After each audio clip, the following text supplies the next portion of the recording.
Sa episode na to ay magmomotor na nga tayo mula Maconacon papunta ng Dibilacan, Isabela. At sa episode na to ay papakita ko na nga rin sa inyo kung saan nga ba tayo nag-check-in nung nagpunta tayo dito. At para sa mga nagtatanong kung meron ba kayo matutuluyan kapag namasyal kayo dito, meron nga mga kuys. Bali, ito nga yung tinuluyan namin. Grabe mga kuys, napakamura nga ng isda nila dito. Napansin ko nga rin sa mga nakasabayan namin nung papunta rito, madami silang dalang ice box. Tingin ko lang mga kuys, ini-import siguro nila yung mga seafoods tsaka mga isda dito palabas ng Isabela Province. Make sure na papanoorin mo ng buo ang video ito at ikukwento ko sa'yo.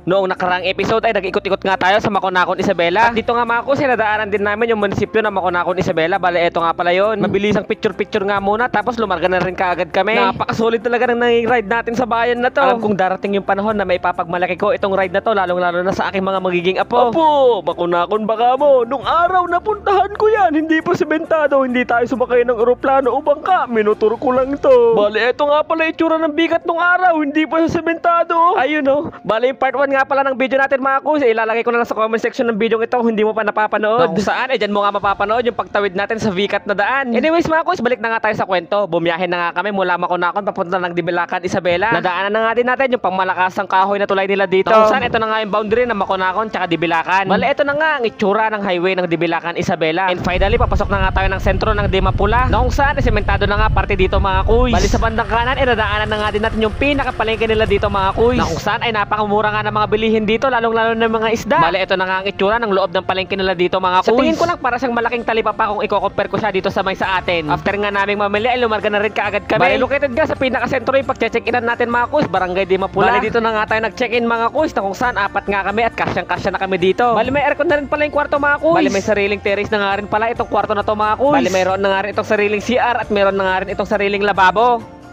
Bali 1,000 pesos nga pala ang upa dito mga kuys. Pero syempre mga kuys, pwedeng tumaas yung presyo nun sa paglipas ng panahon. Sa mga gustong mamasyal din dito at wala pa kayong matutuluyan, i-PM nyo lang si Ma'am Clarita. Via Facebook nyo nga siya makokontak mga kuys. Wala kasing signal ang TM tsaka Smart dito sa lugar na to. Bali may mas malaking kwarto nga si Ma'am Clarita mga kuys kung mas prefer nyo ng mas malaki.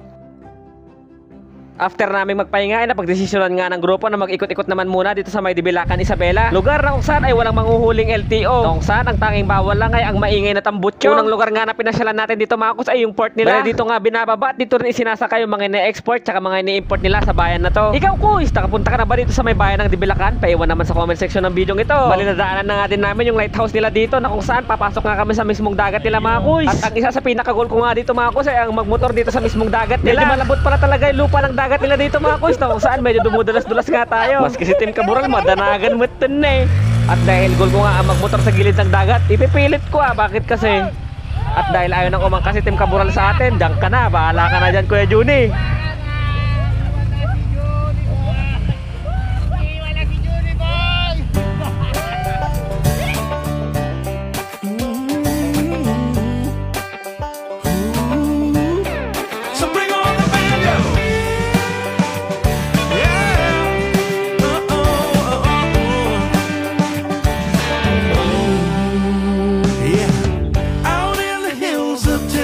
You can hear it rolling out every song beats, picking through the daisies and dogwood trees. A little chicken picking on 5 steel strings, some bluegrass mix with some rock and roll, Motown, R&B and backwoods soul. The bass drum kicks and away we go. At kung umabot ka sa part ng video na to ay pwede mo bang i-comment kung tagasan ka para malaman ko naman kung hanggang saan umabot ang video na to. At kung sakali man hindi ka pa naka-follow ay baka naman. See you next episode mga kuys! People I know, the simple life where the green grass grows.